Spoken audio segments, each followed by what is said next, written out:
Alhamdulillah, aku dah tonton filem animasi Agent Ali The Movie 2 dan ini adalah pandangan peribadi aku mengenai filem ini. Okay, pertama sekali aku ingin mengucapkan syabas dan tahniah kepada Wow Animation serta semua pihak yang terlibat dalam menjayakan projek ni lah. Terima kasih juga kerana mempunyai idea yang sangat kreatif dan unik sehingga terlahirlah watak yang kita kenali dengan nama Agent Ali pada hari ini. Okay, apa yang boleh dikatakan, visual Agent Ali ni, visual grafik Agent Ali ni, kualiti animasi dia memang bertaraf dunia lah. Ini tak payah cakap banyak, semua orang yang tonton filem animasi Agent Ali The Movie 2 ini mesti automatik akan terus bersetuju bahawa apa yang mereka lihat sangat cantik, sangat memukau mata, sangat berkualiti lah, pendek katanya. Semua orang akan terus bersetuju bahawa grafik yang ditunjukkan ini memang begitu cantik. Plot cerita pula dia lebih matang tapi kurang emosional. Macam orang yang nak bersin tapi tak jadi bersin, orang yang nak menangis tapi tak jadi menangis. Kalau nak dibandingkan dengan filem yang pertama tu, nilai apa orang kata emosional tu disampai, sebab kalau tak silap masa tu ramai yang memang mengaku mereka tonton sampai mengalir air mata, tak kisahlah lelaki ke perempuan ke, diorang tengok memang touching lah, sedih lah. Tapi untuk filem yang kedua ini, nilai emosional tu tak berapa nak sampai. Ada, benda tu ada, rasa touching tu ada, tapi dia tak sampai ke tahap yang boleh mengalirkan air mata lah. Walaupun benda ni bukanlah satu kelemahan, bukan satu isu pun sebenarnya, sebab syarat kita nak tengok filem bukannya mesti nak kena menangis kan. Lagi-lagi Agent Ali bukan cerita sedih, memang tak wajib lah untuk kita menangis. Cumanya kalau benda itu lebih banyak menyentuh perasaan kita, manusia ni dia suka benda yang menyentuh perasaan dia. Lebih banyak perkara yang touching, lagi banyak benda yang dia boleh relatekan dengan kehidupan sebenar dia. Itu je sebenarnya. Tapi still kita enjoy lah dengan movie Agent Ali kedua ini. Walaupun movie kali ini lebih banyak aksi berbanding rasa sedih-sedih tu masih ada, tapi tak banyak. Still kita akan enjoy juga dengan filem animasi Agent Ali kedua ini. Tema filem untuk kali ini dia menekankan tentang aspek persahabatan, dan aku memang suka gandingan di antara Ali dengan Alicia ini. Seorang cemerkap, seorang lagi mementingkan kesempurnaan, dalam tak sedar sebenarnya masing-masing saling memerlukan antara satu sama lain.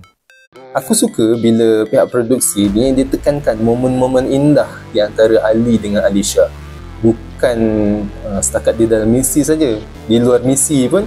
Dalam movie kali ni dia tunjulkan lah bagaimana Alicia ni dia mempunyai perasaan untuk hidup sama macam manusia biasa. Yalah, kita tengok Alicia ni macam agent yang sangat hebat kan, tapi sebenarnya still dia masih lagi budak-budak, masih lagi ada naluri untuk hidup normal macam orang biasa.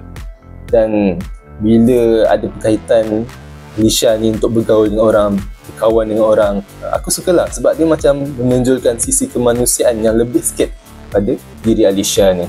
Dan untuk Ali ni kita tahulah Ali ni macam mana kan. Dia ini ada pemikiran yang singkat, suka buat keputusan, kadang-kadang keputusan yang melulu atau pentingkan diri sendiri. Tapi kita boleh nampaklah peningkatan karakter Ali ni, dia ada progres pergerakannya tu. Maksudnya ada jugalah usaha yang kita boleh tengok Ali ni dia nak memajukan diri dia sendiri.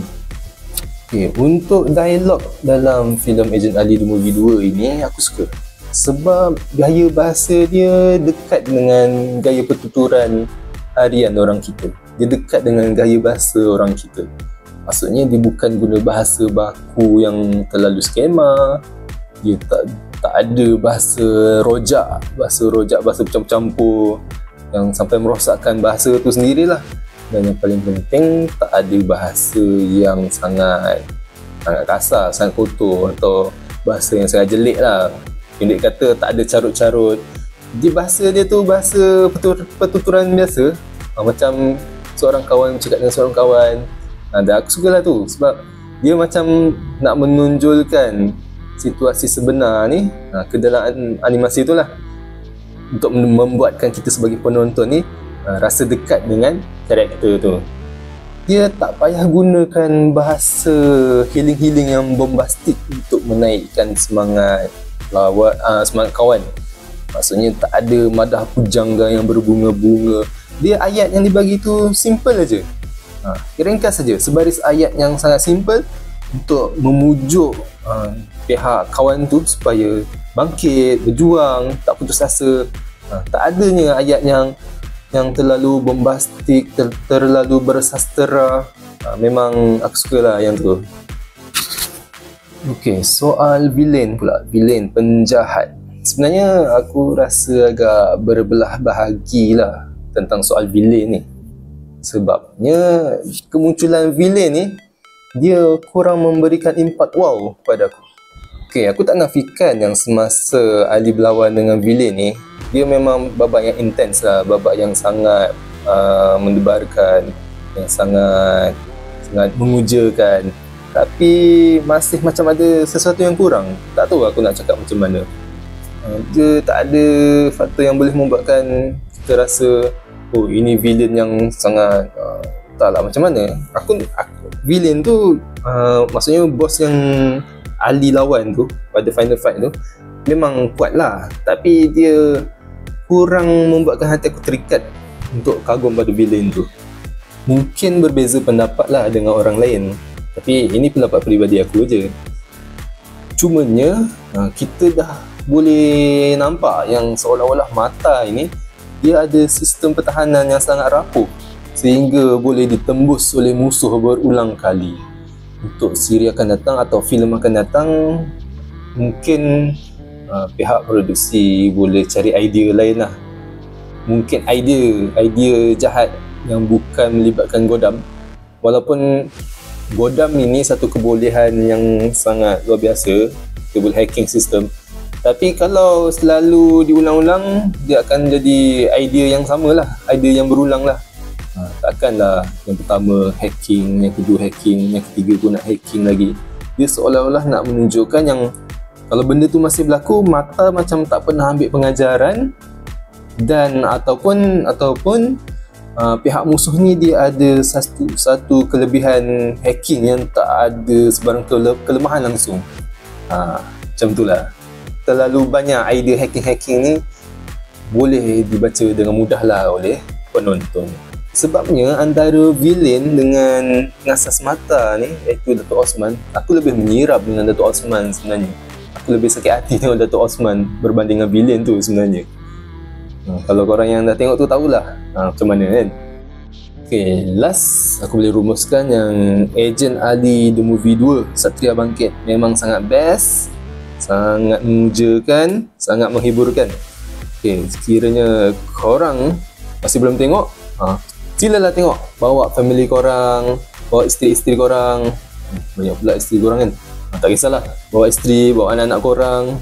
Tonton Agent Ali, support filem lokal. Sebabnya bukan sekadar nak support filem lokal, sebabnya ini memang merupakan filem yang sangat berbaloi untuk ditonton seisi keluarga. Seisi keluarga sangat berbaloi untuk ditonton oleh sesiapa sahaja. Agent Ali ni macam kita faham, dia bukan untuk kanak-kanak aja. Sefaham akulah, Agent Ali ni dia ramai peminat dalam kalangan orang dewasa. Mungkin premis cerita dia yang lebih kompleks, ada character development, ada hero, anti-hero, villain yang kena dengan gaya atau selera orang dewasa ni lah. Sebab tu Agent Ali ni dia boleh pergi jauh. Dia ada satu premis yang memikat orang dewasa untuk ikut siri Agent Ali ni. Tapi kalau kata korang tak pernah tengok siri Agent Ali, masih juga boleh tonton filem ni, masih juga boleh layan filem ni. Mungkin ada certain part tu yang agak lost sikit lah kalau korang tak follow siri ni kan, tapi still masih boleh enjoy filem Agent Ali ni. Okay, dan satu lagi yang bagusnya Agent Ali ni, dia tak ada lawak yang dipaksa-paksa atau lawak cringe yang dibuat-buat. Semuanya very licin lah, sangat teratur. Tak ada yang serabut tentang filem ini. Sangat tersusun, sangat kemas dan sangat baik. Jadi rating yang aku boleh berikan untuk filem Agent Ali ini 9/10. Best.